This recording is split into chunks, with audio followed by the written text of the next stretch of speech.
ஆண்டவராகிய இயேசு கிறிஸ்துனுடைய பரிசுத்த நாமத்திற்கு ஸ்தோத்திரம் உண்டாவதாக. கர்த்தராகிய இயேசு கிறிஸ்துவே யெகோவா தேவன் என்கிற சுவிசேஷ ஊழியத்தின் மூலயமாக இதை காண்கிற கேட்டுக்கொண்டிருக்கிற ஒவ்வொரு தேவ பிள்ளைகளையும் கர்த்தராகிய இயேசு கிறிஸ்துவ நாமத்தினாலே வாழ்த்தி நாங்கள் ஆசீர்வதிக்கிறோம். நிச்சயமாகவே இந்த புதிய ஆண்டு உங்களுக்கு மகிமையாக இருக்கும் என்பதிலே எந்த சந்தேகமும் இல்லை. தொடர்ந்து நம்ம வார்த்தை மூலயமாக கர்த்தர் அதை உங்களுக்கு வெளிப்படுத்தி தருவாராக. ஆமென். இப்பொழுது ஒரு பாடலை பாடி நாம் ஜெபித்து நாம் ஆராதனைக்குள்ளாக கடந்து சென்று அப்படி செய்திக்குள்ளாக நாம் செல்லுவோமாக. ஆம். புதிய ஆண்டுக்குள் என்னை நடத்தும், புதிய கிருபையால் என்னை நிரப்பும். புதிய ஆண்டுக்குள் என்னை நடத்தும், புதிய கிருபையால் என்னை நிரப்பும். புது கிருபை தாரும் தேவா, புது பலனை தாரும் தேவா, புது கிருபை தாரும் தேவா, புது பலனை தாரும் தேவா. புதிய ஆண்டுக்குள் என்னை நடத்தும், புதிய கிருபையால் என்னை நடத்தும். புதிய ஆண்டுக்குள் என்னை நடத்தும், புதிய கிருபையால் என்னை நிரப்பும். ஆரம்பம் அற்பமானாலும் முடிவு சம்பூர்ணமாம். ஆரம்பம் அற்பமானாலும் முடிவு சம்பூர்ணமாம். குறைவுகள் நிறைவாகட்டும், எல்லா குறைவுகள் நிறைவாகட்டும். வறட்சிகள் செழிப்பாகட்டும், எல்லா வறட்சிகள் செழிப்பாகட்டும். புது கிருபை தாரும் தேவா, புது பலனை தாரும் தேவா, புது கிருபை தாரும் தேவா, புது பலனை தாரும் தேவா. புதிய ஆண்டுக்குள் என்னை நடத்தும், புதிய கிருபையால் என்னை நிரப்பும். ஆமென். புதிய ஆண்டுக்குள் என்னை நடத்தும், புதிய கிருபையால் என்னை நிரப்பும். சவால்கள் சந்தித்திட இந்த உலகத்தில் ஜெயம் எடுக்க, சவால்கள் சந்தித்திட இந்த உலகத்தில் ஜெயம் எடுக்க. உறவுகள் சீர் பொருந்த, குடும்ப உறவுகள் சீர் பொருந்த, சமாதானம் நான் பெற்றிட, மனதில் சமாதானம் நான் பெற்றிட. புது கிருபை தாரும் தேவா, புது பலனை தாரும் தேவா, புது கிருபை தாரும் தேவா, புது பலனை தாரும் தேவா. புதிய ஆண்டுக்குள் என்னை நடத்தும், புதிய கிருபையால் என்னை நிரப்பும். புதிய ஆண்டுக்குள் என்னை நடத்தும், புதிய கிருபையால் என்னை நிரப்பும். ஹல்லேலூயா, ஹல்லேலூயா, ஹல்லேலூயா, ஹல்லேலூயா, ஹல்லேலூயா, ஹல்லேலூயா. கர்த்தரை துதியுங்கள், அவர் நல்லவர், அவர் கிருபை எங்கும் உள்ளது. ஒருவராய் பெரிய அதிசயங்களை செய்கிறவரை துதியுங்கள், அவர் நல்லவர். இருக்கிறவரை துதியுங்கள், இருந்தவரை துதியுங்கள், வருகிறவரை துதியுங்கள். அவர் நல்லவர், அவர் கிருபை என்றும் உள்ளது. ஒன்றானமை தெய்வமாம் ஏசப்பாவை துதியுங்கள், ராஜாதி ராஜாவை துதியுங்கள், தேவாதி தேவனை துதியுங்கள். ஹல்லேலூயா, ஹல்லேலூயா. எல்லாரும் சேர்ந்து ஹல்லேலூயா, ஹல்லேலூயா, ஹல்லேலூயா. ஆமென். நாம் எல்லாரும் ஏசப்பாவை துதிக்கிற துதியின் ஆவியினாலே நிரம்புவோம். துதிப்பதிலே ஏசப்பாவை உயர்த்தி கொண்டே இருப்போம். நிச்சயமாகவே 2025ஆம் ஆண்டு உங்களுக்கு எல்லாவற்றிலும் ஆசீர்வாதமாக இருக்கும் என்பதிலே எந்த சந்தேகமும் இல்லை. நாம் இப்பொழுது ஜெபித்து தேவனுடைய வார்த்தையில கடந்து செல்லுவோம். எங்கள் அன்பின் பிதாவே, எங்கள் ஆண்டவராகிய இயேசு கிறிஸ்துவே, இதோ 2025ஆம் ஆண்டு எப்படிப்பட்ட ஆண்டாய் இருக்க போகிறது என்று ஒவ்வொருவரும் காத்து கொண்டிருக்கிற நேரத்தில் அந்த ஆண்டு எப்படிப்பட்ட ஆண்டாய் இருக்கும் என்று உங்களுடைய வார்த்தையை கொண்டு எங்களோடு கூட பேசுங்க. அடிமையை மறைத்து நீங்க வெளிப்படுங்க. நாங்கள் கேட்கிறோம் இயேசுவின் நாமத்தினாலே. ஆமேன், ஆமேன்.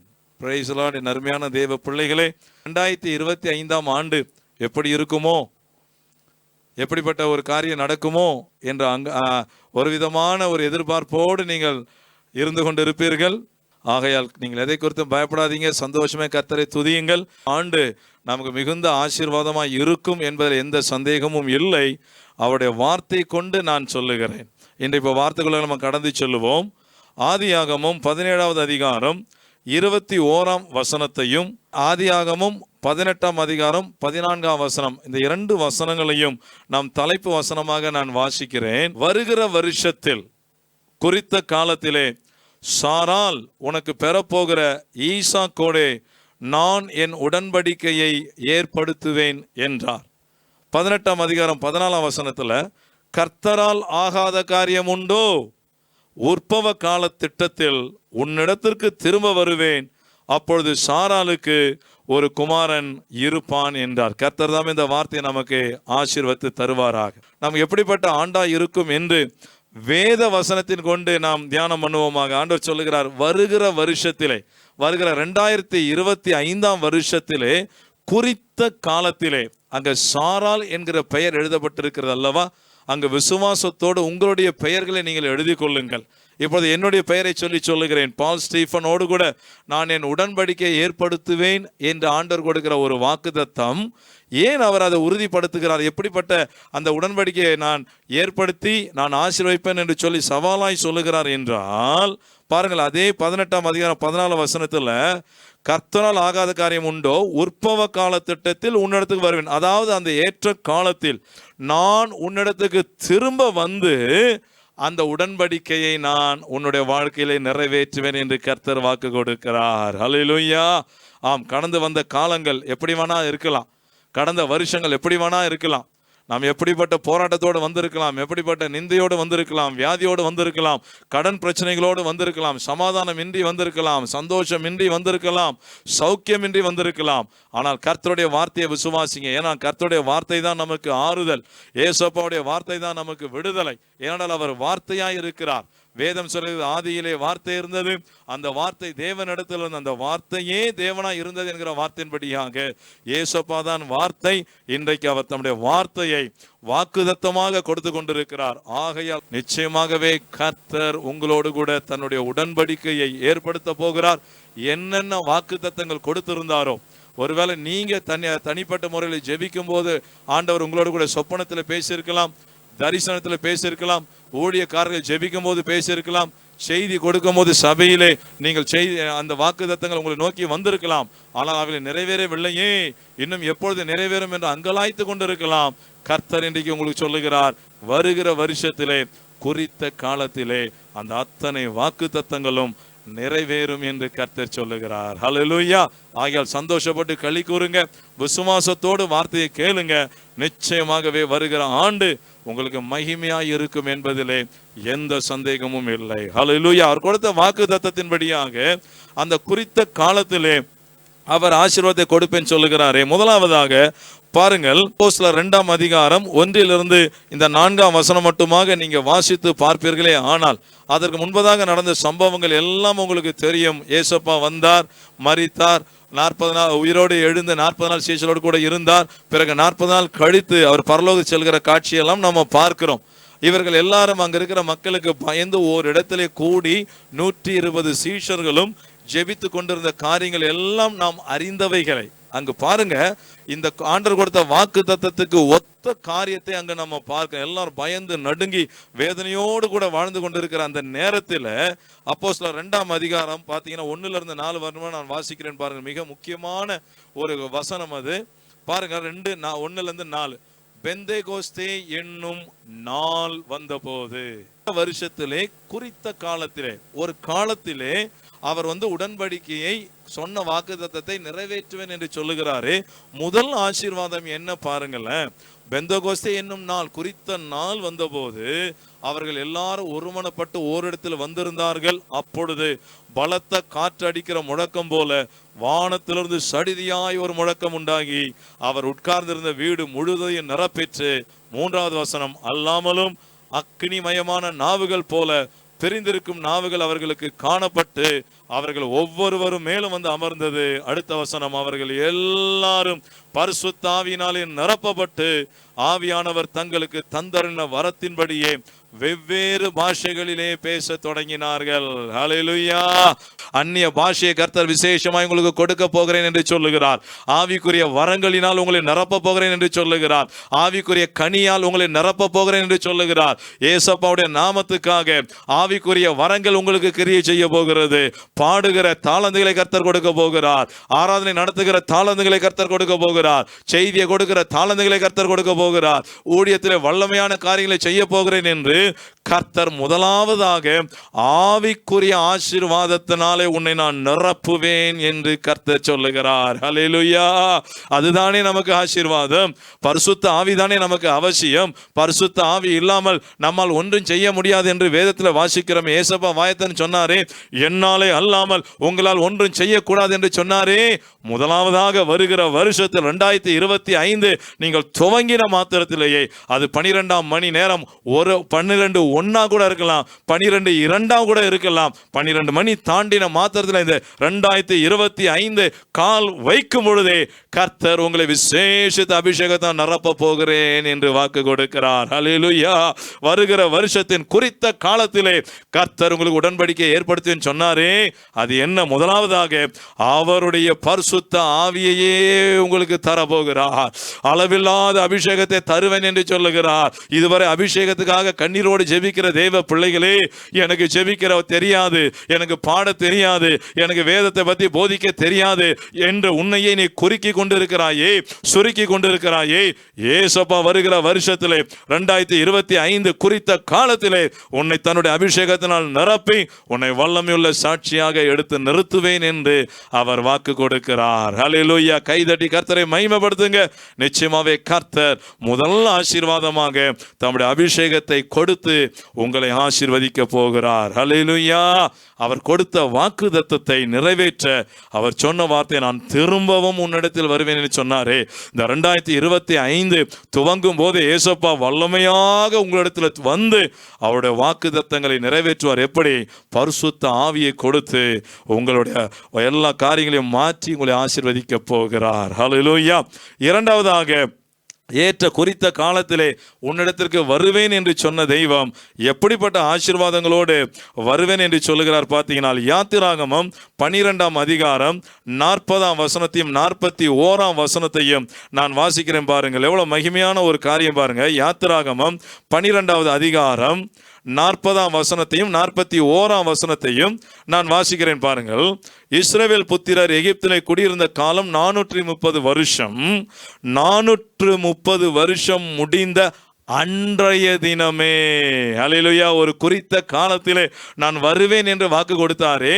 இஸ்ரவேல் ஜனங்களுக்கு அவர் குறித்த காலத்திலே அவர் இறங்கி வந்து அவர் சொன்ன வார்த்தையின்படியே அடிமைகளாக கண்ணீரோடு வேதனையோடு போராட்டத்தோடு வாழ்ந்து கொண்டிருந்த இஸ்ரவேல் ஜனங்களை விடுவிக்க அன்றைய தினமே அவர் இறங்கி வந்தபடியினாலே வேதம் சொல்லுகிறது, 430 வருஷம் முடிந்த அன்றைய தினமே கர்த்தருடைய சேனைகள் எல்லாம் கூட்டம் எகிப்து தேசத்திலிருந்து புறப்பட்டது.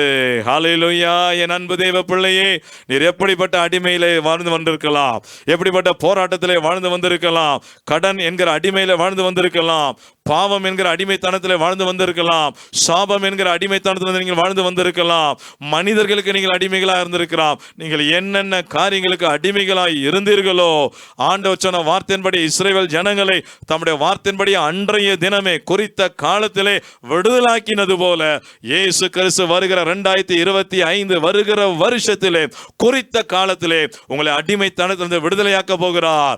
பாவம் என்கிற அடிமைத்தனத்திலிருந்து விடுதலை, சாபம் என்கிற பாவத்தில் அடிமைத்தனத்திலிருந்து விடுதலை, கடன் பிரச்சனை என்கிற அடிமைத்தனத்திலிருந்து உங்களுக்கு விடுதலை தர போகிறார். ஒருவேளை மனிதர்களுக்கு நீங்கள் அடிமைகளாக இருக்கலாம், உங்களால் விடுதலையாக்கப்பட முடியாத ஒரு சூழ்நிலை இருக்கலாம். எப்படிப்பட்ட அடிமைத்தனத்தில் இருந்தாலும் வருகிற வருஷத்தில் குறித்த காலத்திலே இயேசுப்பா உங்களிடத்தில் இறங்கி வருவார்.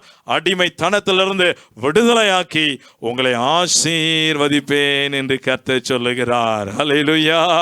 மகிழ்ந்து களி கூறுங்க சீயோன் குமாரத்தியே, மகிழ்ந்து களி கூறு. இயேசுப்பா உங்கள் நடுவிலே பெரிய காரியங்களை செய்ய போகிறார். ஹல்லேலூயா. மூன்றாவதாக அவர் சொன்ன வாக்குத்தத்தத்தை வருகிற வருஷத்தில் குறித்த காலத்திலே உங்களிடத்திற்கு நான் வருவேன், உடன்படிக்கையை நிறைவேற்றுவேன் என்று சொன்னாரே. அவர் மூன்றாவதாக செய்த காரியம் என்ன பாருங்க, கானாவூர் கல்யாணம். யோவான் 2வது அதிகாரம் 1-11 மட்டுமாக உங்களுக்கு நல்லா தெரியும். இவையெல்லாம் நல்லாவே தியானம் பண்ணி இருக்கிறோம்.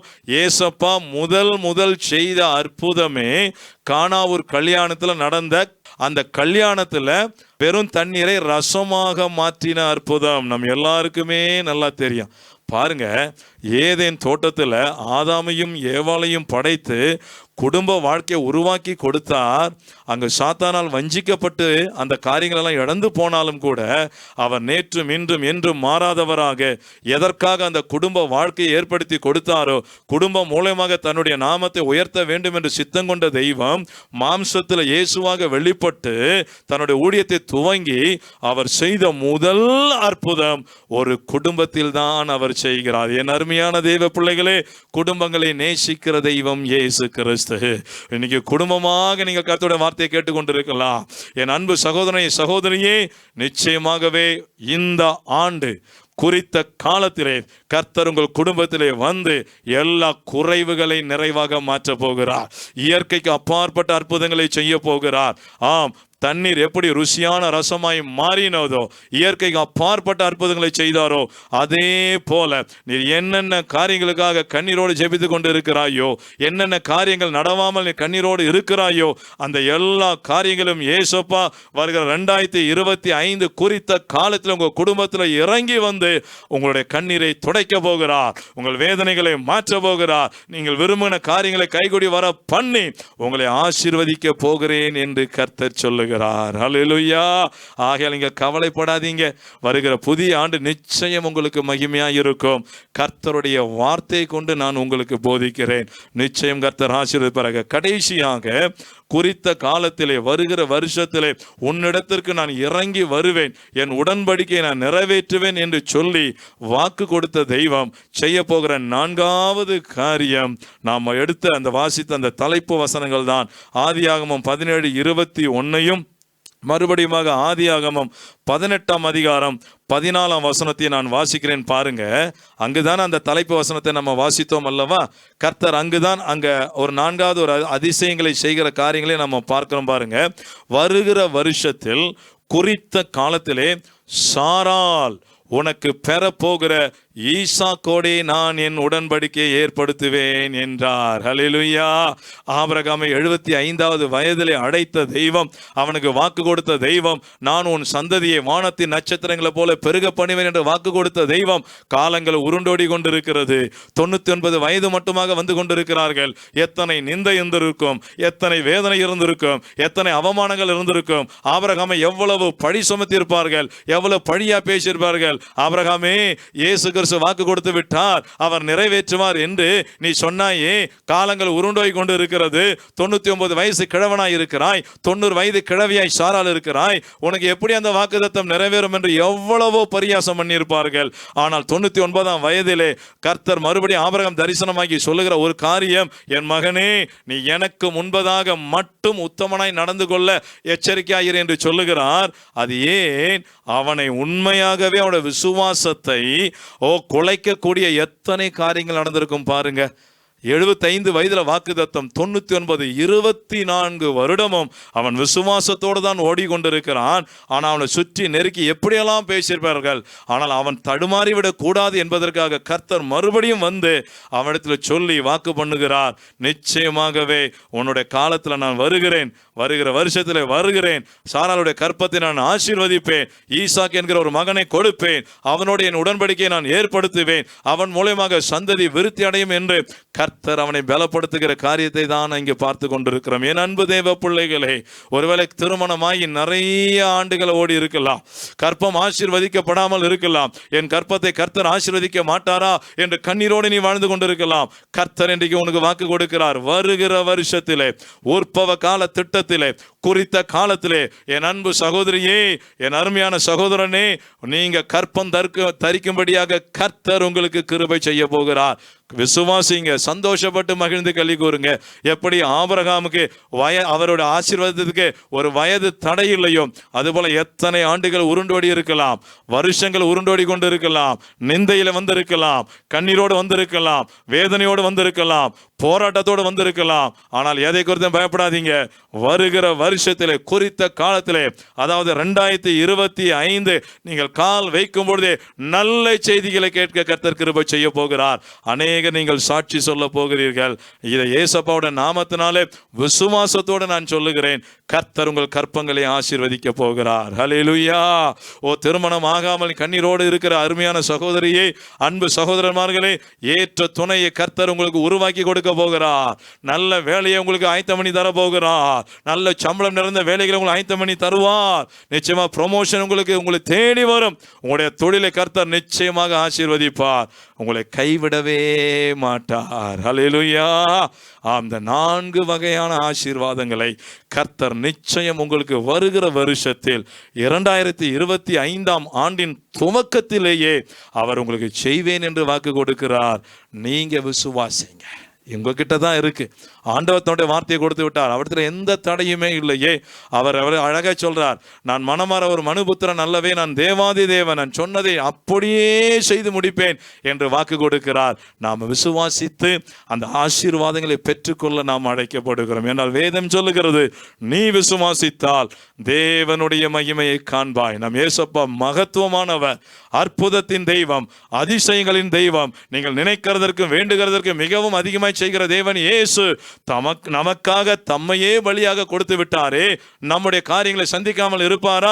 நிச்சயமாகவே சந்திப்பார். என் அன்பு தேவ பிள்ளைகளே, மறுபடியும் சொல்லுகிறேன், வருகிற வருஷம் 2025ஆம் ஆண்டு உங்களுக்கு ஆவிக்குரிய பூமிக்குரிய ஆசீர்வாதத்தினால் நிரப்பப்படுகிற ஆண்டாயிருக்கும் என்பதிலே எந்த சந்தேகமும் இல்லை. நீங்கள் விசுவாசத்தோடு கர்த்தரை மகிமைப்படுத்துங்க, நன்றி சொல்லுங்க. இயேசுப்பா, நீர் கொடுத்த வாக்கு தத்தத்துக்காய் நன்றி ஆண்டவரே. வருகிற 2025 குறித்த காலத்திலே என்னுடைய எல்லா காரியங்களையும் ஜெயமாய் மாற்றி தர போகிறீர். என்னுடைய சந்தோஷத்தை நிறைவாய் மாற்ற போகிறீர். என் துக்கத்தை நீக்கி போட போகிறீர். என் கற்பத்தை ஆசீர்வதிக்க போகிறீர். ஏற்ற துணைகள் ஆயத்தம் பண்ணி தர போகிறீர். அதற்காய் நன்றி நன்றி என்று சொல்லுங்க. நிச்சயம் கர்த்தர் இந்த வாக்கு தத்தங்களை உங்கள் வாழ்க்கையில் வந்து பழிக்கும்படி கர்த்தர் கிருபை செய்வார். ஹல்லேலூயா. ஏனென்றால் வாக்கு பண்ணினவர் மாறிடார், வாக்கு தத்தங்களை நிறைவேற்றுவார். எல்லாருக்கும் தெரிந்த அந்த பாடலை நாம் பாடுவோமா? வாக்கு பண்ணினவர் மாறிடார், வாக்கு தத்தம் நிறைவேற்றுவார். வாக்கு பண்ணினவர் மாறிடார், வாக்கு தத்தம் நிறைவேற்றுவார். சோர்ந்து போகாதே, நீ சோர்ந்து போகாதே, சோர்ந்து போகாதே, உன்னை அழைத்தவர் உண்மையுள்ளவர். ஆமென். சோர்ந்து போகாதே, நீ சோர்ந்து போகாதே, சோர்ந்து போகாதே, உன்னை அழைத்தவர் உண்மையுள்ளவர். காலங்கள் கடந்ததோ, தாமதம் ஆனதோ வாக்குதத்தங்கள் உன் வாழ்வினில் தொலைந்ததோ. ஆமென். காலங்கள் கடந்ததோ தாமதம் ஆனதோ வாக்குதத்தங்கள் உன் வாழ்வினில் தொலைந்ததோ. வாக்கு தந்தவர் சிறந்தவர், சிறந்ததை தருபவர், ஏமாற்றங்கள் இல்லையே. வாக்கு தந்தவர் சிறந்தவர், சிறந்ததை தருபவர், ஏமாற்றங்கள் இல்லையே. வாக்கு பண்ணினவர் மாறினார், வாக்குதத்தம் நிறைவேற்றுவார். வாக்கு பண்ணினவர் மாறினார், வாக்குதத்தம் நிறைவேற்றுவார். சோர்ந்து போகாதே நீ, சோர்ந்து போகாதே, சோர்ந்து போகாதே, உன்னை அழைத்தவர் உண்மையுள்ளவர். சோர்ந்து போகாதே நீ, சோர்ந்து போகாதே, சோர்ந்து போகாதே, உன்னை அழைத்தவர் உண்மையுள்ளவர். ஆமே. ஹல்லேலூயா. ஜெபிப்போம். எங்கள் அன்பின் பிதாவே, எங்கள் ஆண்டவராகிய இயேசு கிறிஸ்துவே, இந்த அருமையான நல்ல நாளின் இந்த அருமையான வேலைக்காக நன்றி இயேசுப்பா. வருகிற 2025 ஆண்டு எப்படி இருக்கும் என்று ஏங்கி கொண்டிருக்கிற எங்கள் அருமையான பிள்ளைகளோடு கூட நீர் பேசின ஜீவனுள்ள வாக்குத்தத்தம் உள்ள அந்த அருமையான வார்த்தைகளுக்காக உமக்கு நன்றி ஆண்டவரை. ஆம், வருகிற வருஷத்தில் குறித்த காலத்தில் என்னுடைய உடன்படிக்கையை நான் ஏற்படுத்துவேன். ஏன்? நான் சொன்ன வாக்குத்தத்தத்தில் நிறைவேற்ற மறுபடியுமாக என்னுடைய பிள்ளைகள் குடும்பங்களிலே இறங்கி அதை நிறைவேற்றுவேன் என்று சொல்லி 4 வகையான ஆசீர்வாதங்களை கொடுப்பேன் என்று சொன்னீரே. ஆம், அந்த 4 வகையான ஆசீர்வாதங்களை கொடுத்து எங்கள் பிள்ளைகளுடைய வாழ்க்கையை நீர் தலைகீழாக மாற்ற போற கிருபைகளுக்காய் உமக்கு நன்றி. வாளா இராமல் தலையா இருக்க கிருபை செய்கிறபடினால் நன்றி. கீழா இராமல் மேலா இருக்க நீர் கிருபை செய்கிறபடினால் உமக்கு நன்றி. புதிய ஆண்டு எல்லா மகிமை நிறைந்த ஆண்டாய் நீர் மாற்றி தருகிறபடினால் நன்றி.